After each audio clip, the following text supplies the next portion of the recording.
21 years old. Bakit ano? Bakit ang Anong laki changes? Bakit ang laki mo? Anong sa tingin mo mga changes na mangyari sa buhay mo, sa mga decision mo? Nako, that I don't know po. But for sure, with my decisions, it's still gonna be the same. Maybe more risk-taking. And wala namang pagbabago masyado kasi feeling ko ever since parang 21 years old na ako mag-isip para sa akin lang. So, ayun po, wala namang... Pero how true na, willing ka sa mga adult roles? Nabasa ko yan. Ay, nabasa ko nga po yun. Hindi naman po gusto ko i-confirm sa iyo yun. Hindi naman po kasi pagkat sinabing mature roles, ganun na agad kung paano naiintindihan ng ibang mga tao. Sinabi ko naman po dun na more layers, mas challenging, mas character roles. Unlike sa Love at First Read, it's a hard role also because mahina po ko talaga sa rom-com, aminado ko dyan. But siguro babalik ako sa roots ko ngayon. So, yung kasi di ba po sabi ng mature role, ang impression nila, skin, may konting skin, mga... May mangilan-ngilan naman po na tao na yun pagkaka-interpret nila sa sinabi ko. Pero hindi naman. Na-shock ka dun sa nasulat. Opo, kasi yung iba parang nag-jump into conclusion. Yes, ang dami na agad. Di siguro nila binasa yung or napanood yung buong interview or nabasa yung buong article. They just based it sa headline. So, Pangilang birthday mo na this month? Ay, akala ko sa buong ko. Nako, siguro po, second celebration ko pa lang. Well, we celebrated on the night of my birthday. But sa bahay lang po talaga. Kasi galing akong All Out Sundays. Tapos may Monday taping pa for All Out Sundays. So hindi po naka-todo. Actually, lahat ng friends ko sinasabi nila, kailan ka ba magpapa-birthday party or what? Sabi ko, wala. Sabi ko, daming gastos.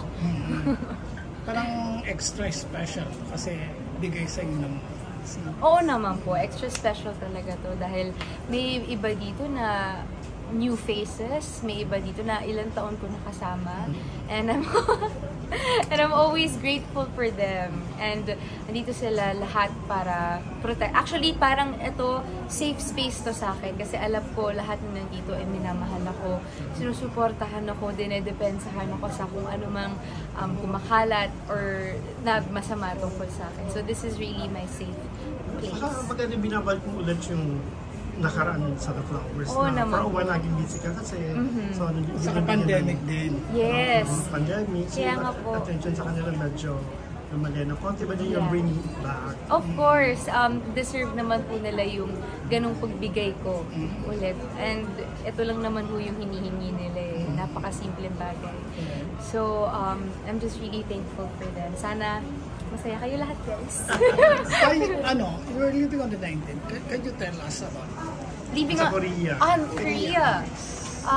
Well, it's like same lang naman po. But right now, we're last year, but we're gonna explore Seoul naman.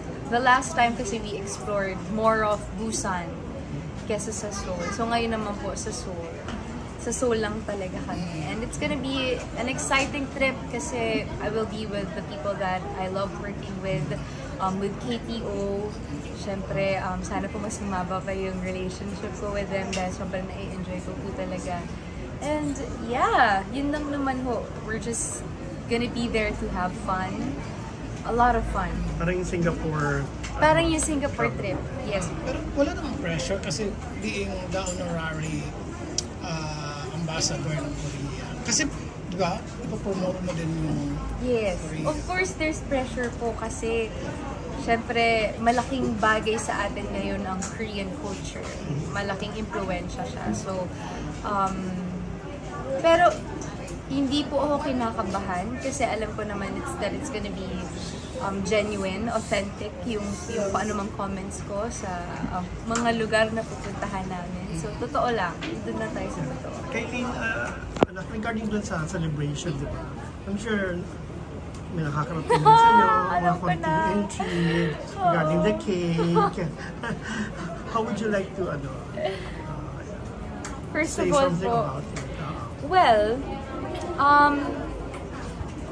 I'm happy dahil celebrate po ako ng birthday sa All Out Sundays, and the thing that happened during and after, syempre po nakakagulat kasi wala naman po yun sa walang intensyon na anything doon na pagbuhatin ko si Ate Bea ng cake, and nakita ko naman po doon sa video na siya naman po yung nag-effort pa si Ate Bea, and I'm so grateful for that.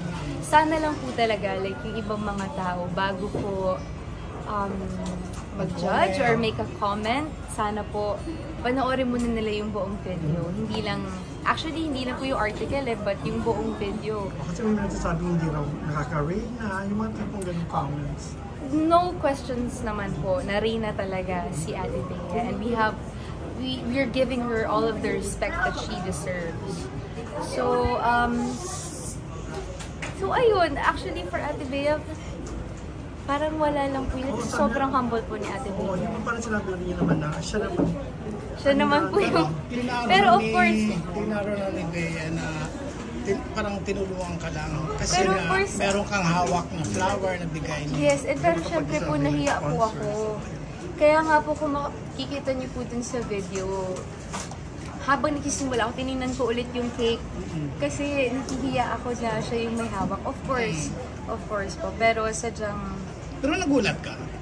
Dun po sa reaction. Sa issue, na nagkaroon bigla ng issue. Oo naman po. I mean, siguro masasabi ko na dahil lang sa paghawak ng cake, ang dami na agad nasasabi. But then again, we have freedom of speech. Pero sana, yung freedom of speech, meron ding awareness na we need to know the two sides of the story. So, ayun. That's kayo okay naman with Bea, di ba? Oo naman po. Ating-ate ko si Ate Bea. Nakakatuwa. So, it's okay. So, what do you mean? Ikaw muna.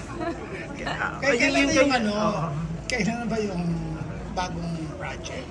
Magsustorycon po kami. Pagdating mo?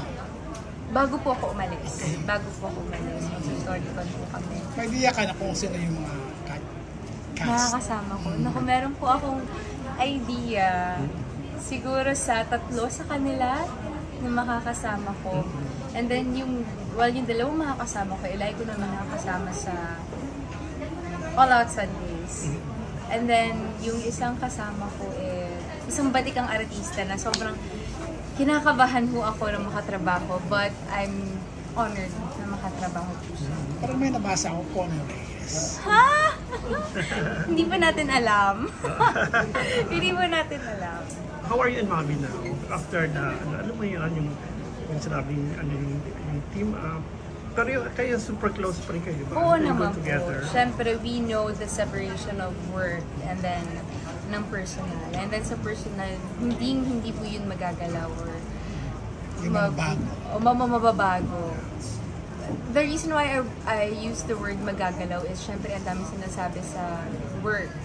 So, kung ano man po yung personal namin, we talk about this na, and then sabi namin, hindi natin hayaan. Yun yung maganda Hindi doon. ba apekto? Hindi mapapaapekto. Yun yung maganda doon kasi nagsimula naman kayo as friends, Oo di naman ba? po. Porque ba dahil sa career, magkakaroon ng lama. Which is, Oo naman. di ba? Hindi naman tama. With that? With that, so good luck and Salamat ho. okay, message to your fans, your sunflowers. Nako. Really did all the efforts. Siguro mamaya ako na po sasabihin, pero as usual, maraming salamat sa inyo lahat. Mahal na mahal ko kayo. Magparami pa tayo and sana sabay-sabay tayo mapunta at maabot ang success at kung ano mga pangarap na natin para sa isa't isa. Thank you, Kai. Thank you. Happy birthday ulit.